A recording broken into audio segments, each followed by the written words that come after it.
Ayan, ito na nga po tayo at magsisimula na tayo magluto ng kinamatisang isda. So, ito, halaglag na po natin yung ating luya, kamatis, ayan, luya, kamatis, saka yung ating sibuyas. Ayan po yung paraan ko sa pagluluto ng kinamatisan na isda. Okay. So, ayan na po yung prinito po natin. At ito yung lulutuin naman natin.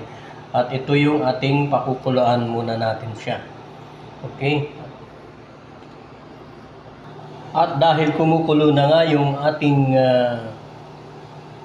mga rekado, ilalaglag na po natin yung ating isda. Yan, sariwang isda po yan. Yan.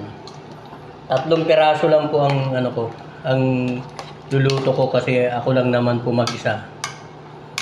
Yan. Okay. So takpan natin siya ulit. Mamaya na lang ulit. At dahil kumukulo na yung ating niluluto, pipigan po natin yan ng lemon. Yan, sige, diretso na yan. Ilalagay ko po pati yung yung balat. Nugasan ko na po yan. Ito po lemon ho. Yan.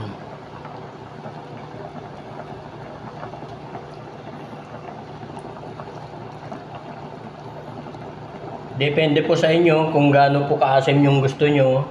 Ha? Ako 3 lemon po yung nilagay ko.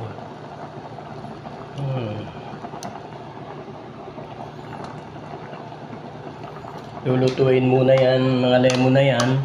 Tapos saka natin pipigaan. Ipasitin na po natin yan.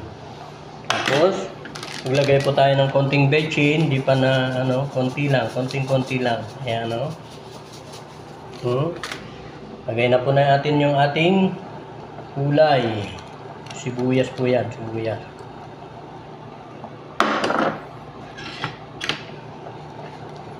Yan. Actually, malapit na po siya maluto.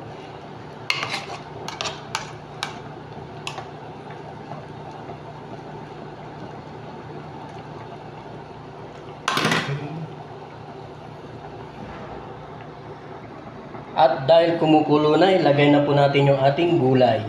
Yung ating hinimay na gulay. Ayan.